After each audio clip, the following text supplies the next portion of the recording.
least favorite thing. Oh man, it's starting to get my eyes. It's in my eyes. Whew. Okay, don't cry. Hold it together. I'm not crying. You're crying.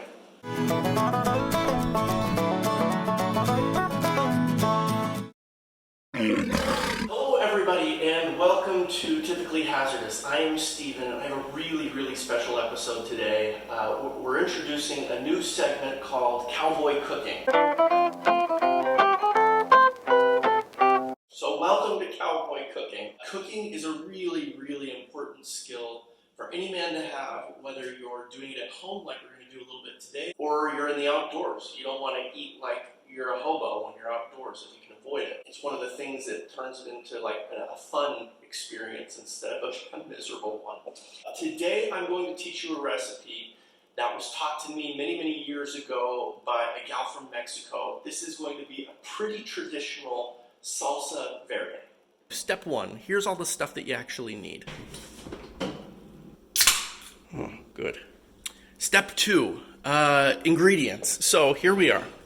This is a salsa verde, so maybe a little bit different than maybe what you've worked with in the past, but these are not weird little like green tomatoes. These are called tomatillos. And these are some that we grew in our garden here at home. So you need a bunch of these. These are sort of the base of the salsa. Then you need, obviously, some peppers. And so jalapenos are great. You can use kind of whatever spicy pepper that you want. I like jalapenos because they have kind of a really nice, just sort of fruity flavor along with the spice.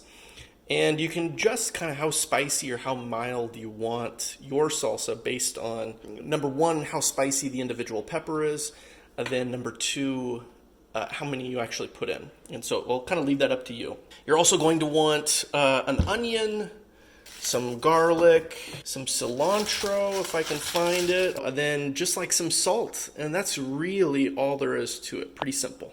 Boom. Found it. We're going to talk about the stuff that you actually need. Pretty simple.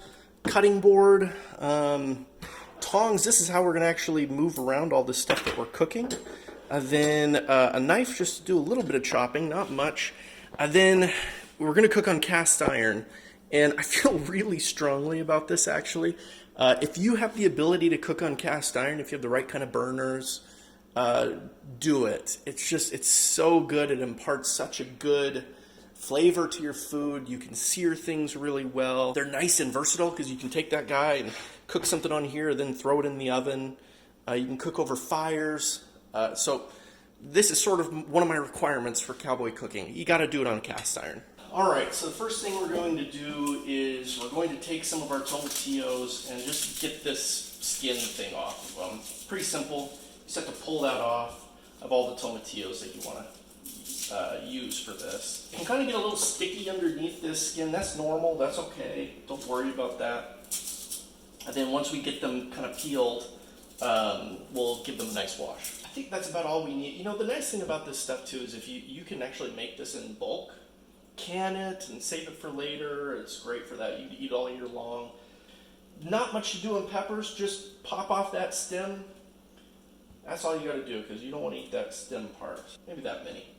You'll find here that I don't do really much of anything with like real measurements. It's just I kind of look at it and I'm like, yeah, that looks about right. So I apologize if that's kind of where you're at and that's hard for you. But in this case, we've got 4 spicy peppers, and then 17 tomatillos. Make sure to take ample breaks. Oh yeah, that's good. I'm going to take about half this onion. This is a pretty big one. You can kind of see them in relation. This is a pretty big onion. I think about half is all we're going to use. What we're going to end up doing is grilling all of this stuff.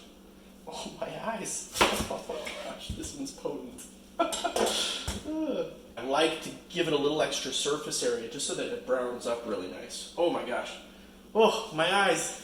Ah.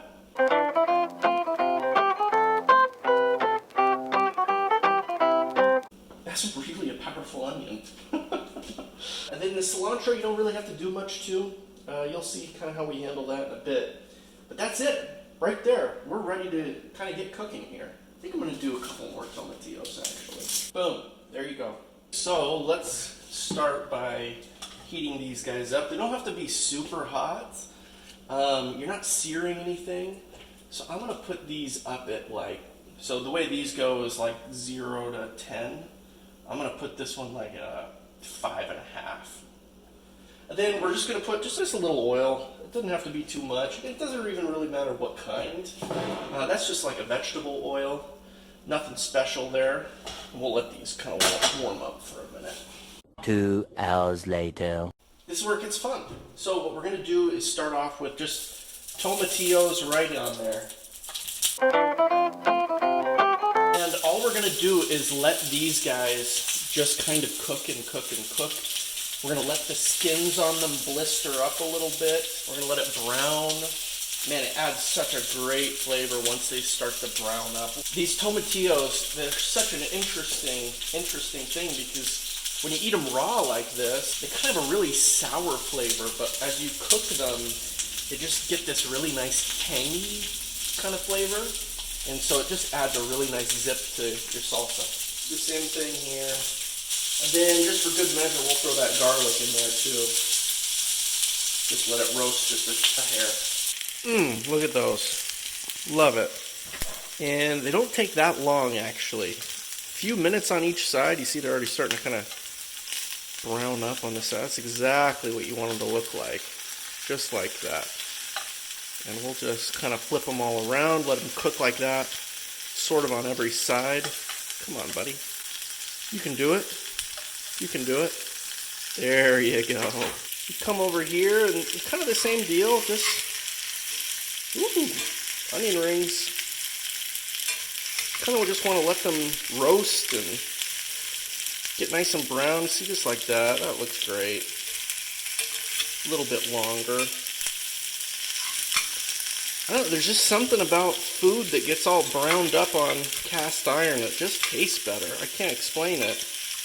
I'm sure somebody like Gordon Ramsay knows why, but it's just a good thing to do. Yeah, then right about this stage right here, where the tomatillos are probably about half done, I'm going to come over here, grab my spicy peppers, throw those suckers in.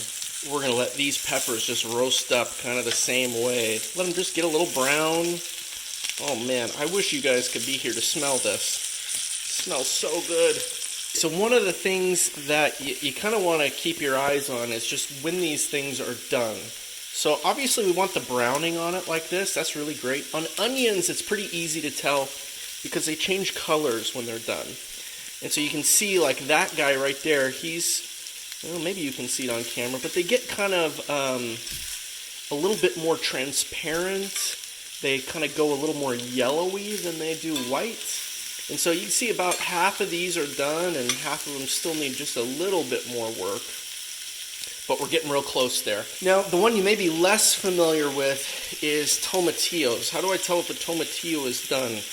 It's actually not that tricky. Because these change their flavor so much when they're cooked, you really want to make sure that they do get cooked. But you can kind of see how the skin on this is sort of blistering on it. It's a good sign. You kind of want it. And they'll start to split a little bit. Don't worry about it if it splits. That's fine. Like this one, the skin is kind of breaking up on it. But you sort of want to cook them until they're just about to start falling apart. It's the way I kind of like to look at it. And when they start getting kind of squishy and you think, man, that thing's going to just disintegrate and fall apart pretty quickly, then that's okay. You're probably getting pretty close. On the peppers, it almost doesn't matter. All you're really looking for is that nice kind of brown color on it. Like these are pretty much done here. Because we're just trying to impart some flavor to it from the pan. And they don't have to be necessarily done per se. They just need to kind of have some of that browning on them. Kind of another thing to think about here too, you could do this on the grill outside if you wanted to do that. Really easy to do that way. You can actually take the tomatillos or tomatoes if you want to do this tomato based, and you can actually boil them too. And you're kind of looking for the same thing as they're starting to kind of fall apart or get close to falling apart. That's how you know they're done. Okay, so you can kind of see this guy, how he's sort of falling apart. He is right there. Kind of same with this one here, real squishy, really close to falling apart. That's how you know your tomatillos are there.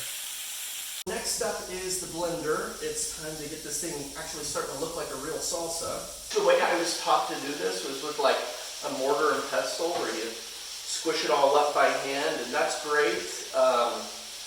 But yeah, that's not me. Not today anyway. We're just gonna use this.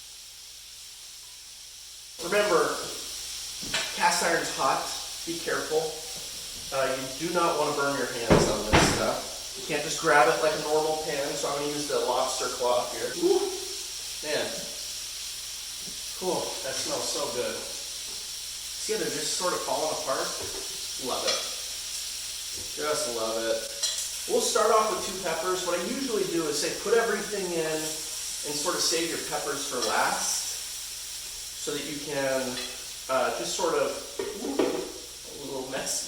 Just so that you can really make sure it's how spicy or mild you really want it. A little sad to put all this work in and then it's too spicy for anybody to eat. Or in some cases your dad is irritated because he can't taste it because there's not enough spice. And we'll save these 2 peppers just in case we want to give it a little bit more spice. And we probably will. 2's not very many. And same deal on your onions. Oh my goodness.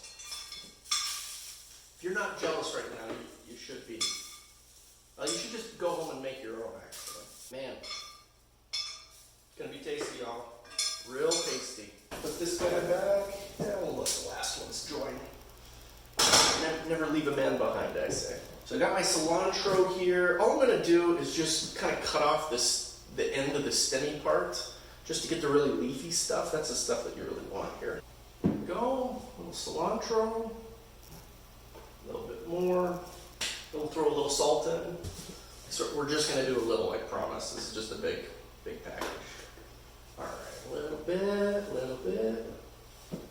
Again, I don't measure much, but you know, something like that kind of fits in the palm of your hand, kind of like about the size of a silver dollar, something like that. That's probably good. Throw that in, and then it's time for some magic. There we go. Made a mess of this thing. My wife's gonna kill me. So I'm gonna start by just kind of blending it up. And the way you can do this, and the way you kind of want to think about this is, how chunky do you want your salsa? Traditionally, it's practically puree, which I like, but sometimes you want to, make it a little more chunky, and that's fine if that's how you like to do it. So just blend it until it gets to a consistency that you like. Oh man, that smells good. The only thing left to do now is to grab a bag of chips and see what we got here. Moment of truth. Here we go. Just don't double dip. Just be cool about it.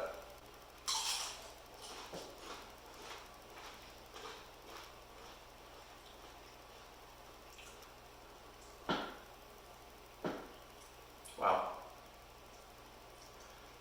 It's good, guys. Really, really good. Pretty good. I actually think the spice level is about right. I could do it a little bit more spicy, but it's got a nice little spice. Not anything kind of overboard. Yeah, I don't think that needs a single thing.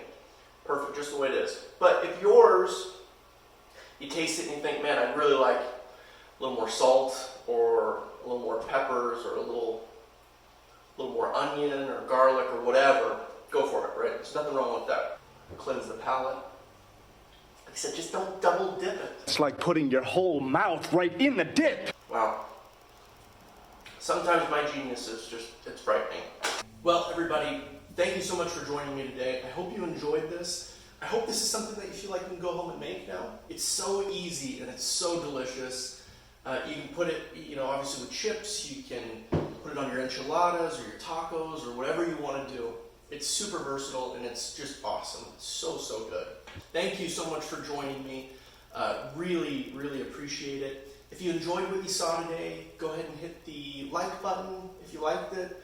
Subscribe if you feel like you want to see more. We'd love to have you. Feel free to leave a comment. Tell me how it went when you made it. Tell me if you liked the recipe. Tell me if You did something different. I'd love to hear about it. Enjoy, and we'll see you on next episode of Typically Hazardous.